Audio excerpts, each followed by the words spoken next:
judgmental Wow. person, Stay home. stay home. Because true friendship is not about judgment. True friendship is about two hearts connecting and being there for each other. Absolutely. There's a quote that I heard from this Muslim man, which I absolutely loved. And he said, if you visit someone's house and they open their door to you, and one of the first things you notice is the dust on their chandelier, the dust on their TV, the dust on their table, don't ever go back to that person's house. Not because their house isn't clean, but because your heart isn't clean.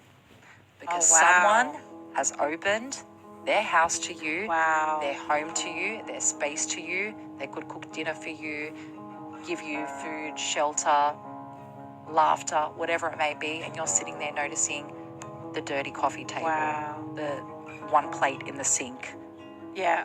So you don't deserve a friend like that. You don't deserve